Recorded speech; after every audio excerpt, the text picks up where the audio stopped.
आज तृणमूल कांग्रेस की तरफ से 10 मेंबर ऑफ पार्लियामेंट और वेस्ट बंगाल गवर्नमेंट के senior cabinet minister, 10 members election commission के फुल बेंच के साथ चीफ इलेक्शन कमिश्नर और 2 इलेक्शन कमिश्नर, इनके साथ हमारा एक मीटिंग पहले से तय था।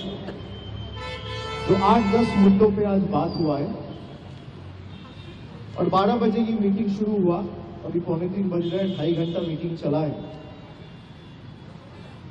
10 मुद्दे पे जो आज हम लोग बात किया है, पिछला बार जब हम लोग आए थे, हमारा पिछला 1 महीना पहले 28 नवंबर को एक 10 लोगों का डेलीगेशन आया था। उसमें 5 सवाल चुनाव आयोग से किया गया था, इलेक्शन कमीशन से किया गया था, जिसका पिछला बार एक भी सवाल का सटीक जवाब नहीं मिला।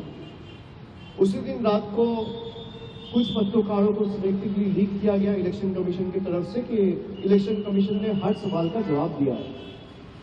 उसके तुरंत बाद मैंने एक ट्वीट किया कि तृणमूल कांग्रेस के पास डिजिटल एविडेंस है और एक भी सवाल का एक भी जवाब इलेक्शन कमीशन पिछला बार नहीं दिया है। इस बार भी हम लोग 10-11 पॉइंट्स लेके आए थे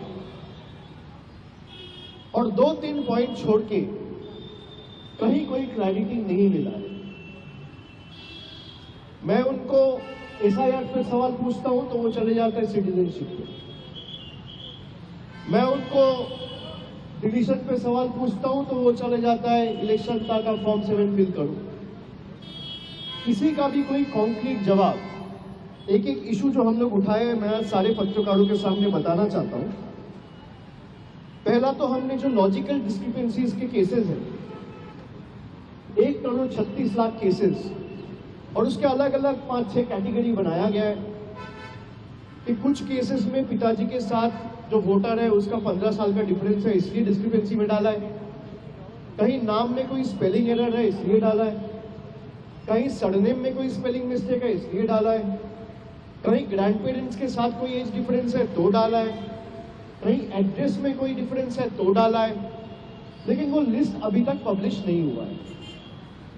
कल रात को जब मैं दिल्ली आया तब मुझे पता चला कि AERO का जो लॉगिन है, ERO का नहीं, AERO, उस लॉगिन में पार्ट बाय पार्ट कुछ लॉजिकल डिस्क्रिपेंसीज के केसेस अपलोड किए गए।